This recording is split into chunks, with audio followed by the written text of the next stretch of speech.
Hello everyone, Eerie Arachnids here. Wanted to give you guys the lowdown of what went on today at the Buffalo Niagara Expo, Reptile Expo. First of all, I left my GoPro at home. Realized that about 10 miles into the trip. But I got to meet Ruth and Vaughn Cowper from Mostly Reptiles. Had a great time talking to them.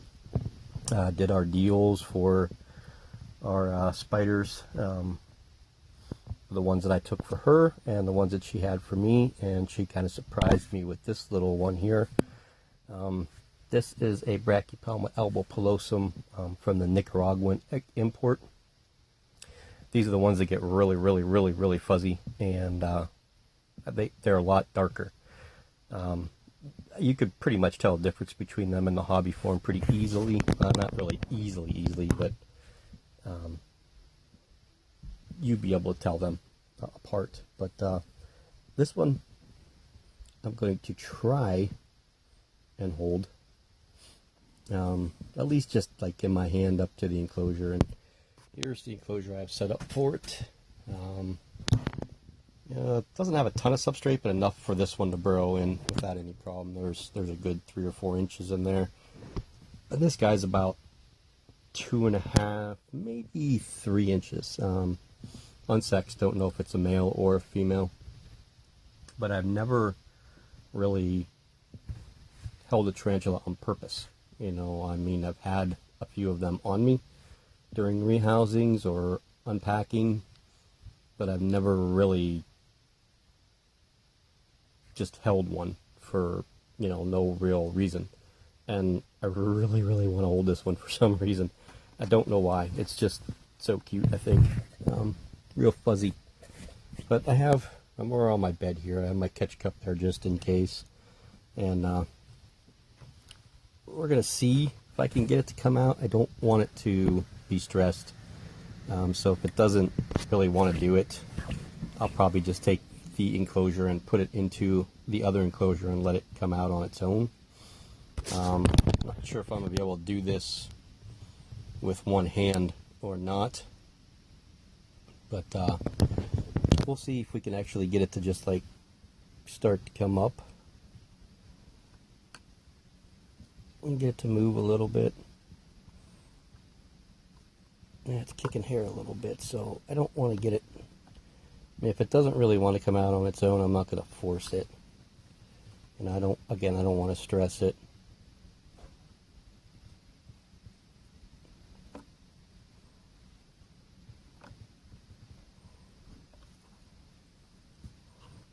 Yeah, see, it's kicking.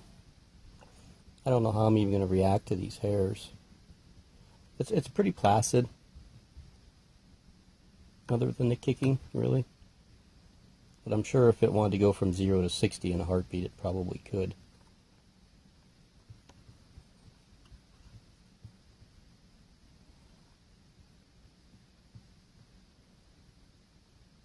That doesn't want to come out. Kind of hunkers back down, so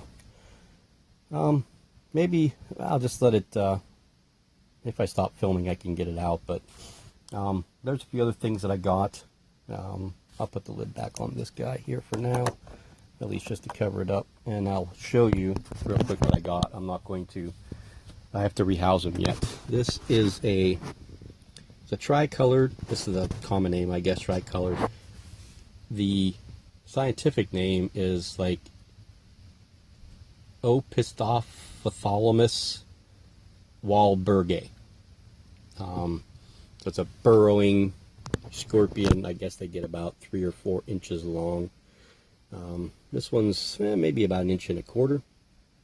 So that's the one new interesting pickup.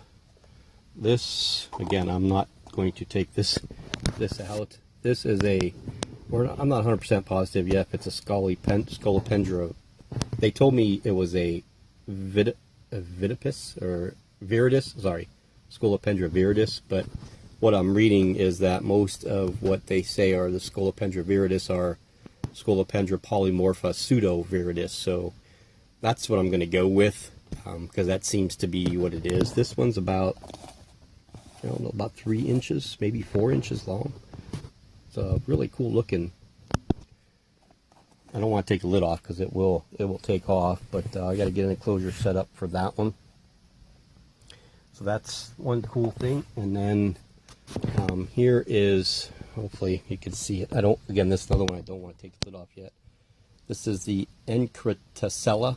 I think that's the first part of the genus name, Olivacea. I'm not quite sure of the common name. It's a baboon. You can see it webbed up pretty good in here. I'm going to put it in the, see that green enclosure up top there. I'm going to put it in something like that.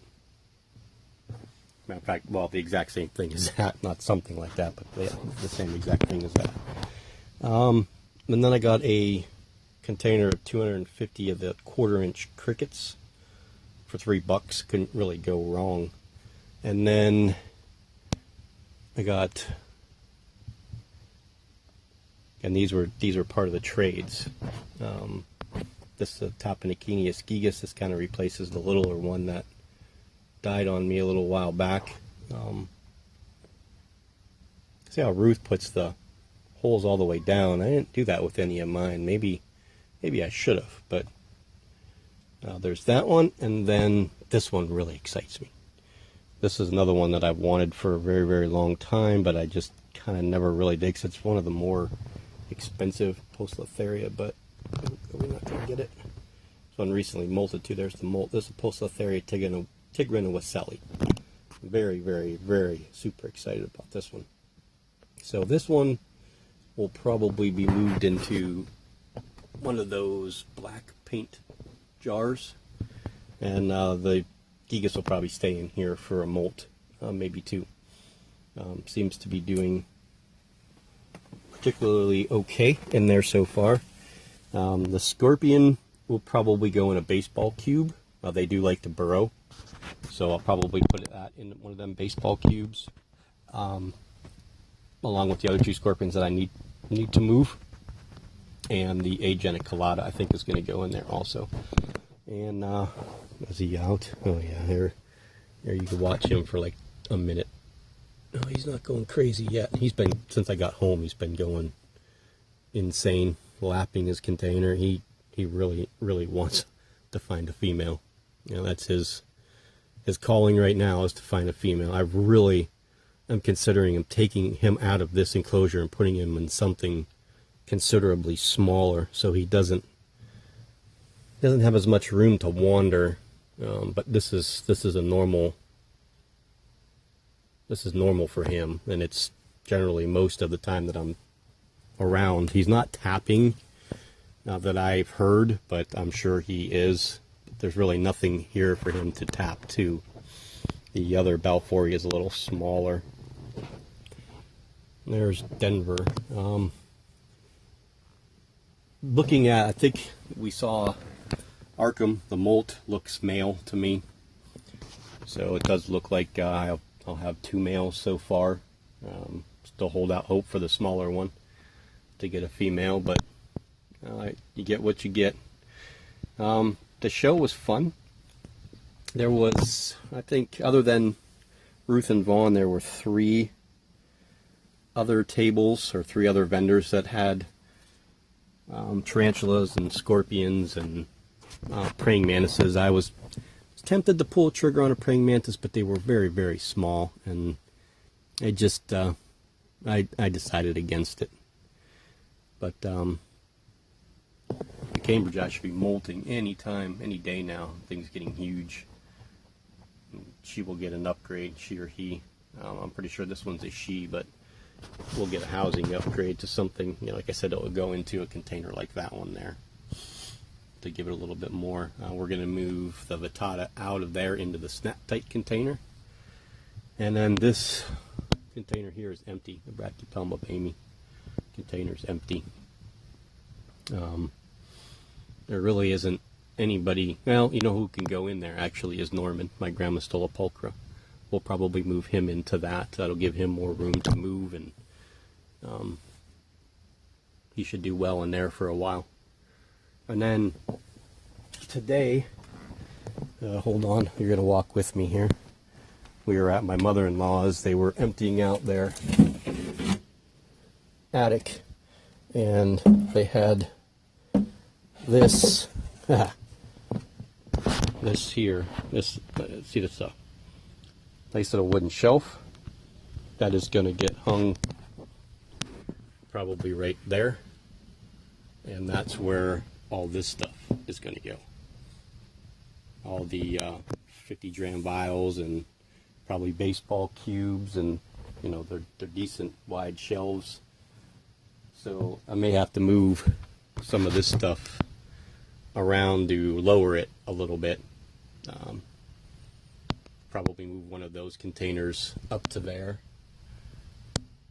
And then, of course, that little guy there, the Homeo Emma, can move up to there. And then those to the Sistema containers, there's room in the back there to put them.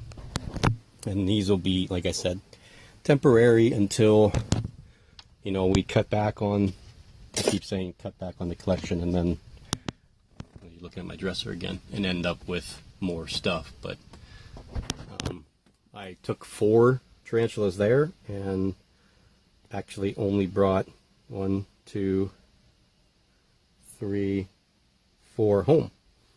So I did well. I didn't really gain any. I didn't lose any, but what I gained was 1 scorpion and 1 centipede and 250 little tiny crickets. Now the crickets will go, would be great feeders for, you know, the small little guys here, and of course the assassin bugs. That's what I got them for, was the assassin bugs. I think, let's take a look and see. Can't go too much longer on the video. I'll still tell me that it's unsupported, because now it seems like 15 minutes is their time limit. But you can see here's the hatching chamber of there's one. Is that all we have? It looks like just one more hatched out, so we'll get him into the communal. You can still see there's tons and tons of eggs, and there's eggs. See all the way down the bottom. They're all over the place in there still. So, okay, so that'll wrap up this little venture. Again, I had a great time there. I'm gonna stop this video here and try to get these things rehoused, and then maybe I will add those rehousing, once they're rehoused, where they're going to be into or on the end of this, or maybe we'll do that tomorrow or the next day. Maybe we'll get this uploaded so you guys can see what happened at the BNRE. That was a nice show. Quite a few vendors, a lot of reptiles. I saw a toad that probably weighed 15 pounds. Thing was huge. I don't know what kind of toad it was. I really should have took pictures of it, but I didn't. It was absolutely huge. We did see some really cool stuff, and like I said, my daughter got a Russian tortoise, a male, about 6 inches I think long, so it's got a couple more inches to grow. But this one, she caught me off guard with this one. I thought I was just going to get a sling, and I got this wonderful little fuzzball here. So I hope you guys enjoyed the new stuff, and look forward to adding those into the mix of feeding stuff. We'll get the Russian tortoise on video here in the next couple days. I've got to get some, looks like some orchid bark. We put some cocoa fiber and some potting soil in there for it now. We just got it it's in a container a little bit bigger than that one there. I'll show you all that stuff, you know, once we get him settled. Got to get a UVB light for it too. And so I'm going to upload this, and it looks like I have about 2 hours worth of videos to watch from Marilyn Moore on her complete invert tour, and some other stuff from Silver Spiders and Dave Scott. I started watching Boxing Boa's videos on his snakes, really cool stuff. And I think Moss has got some new stuff out. I haven't watched very many videos lately. I've been just so busy with the kids, and you know, I was on second shift for the last couple of years, so getting the first shift now, I have all the time to be able to go see them run. Update on Eric for the District 10 championships. He finished second in the 2 mile, third in the 1 mile, and their team finished second in the 4x8 relay. He didn't qualify for states. He had to win any one of those events, and he missed the mile or the 2 mile by about a second and a half. He was feeling well all day, actually, so he did run a little bit slower than he normally does, about 10 seconds off his normal pace. So, but the season's pretty much done. But he had a great season, and I look forward to cross country now when school gets back in. So again, thanks for watching, and hope you enjoyed it.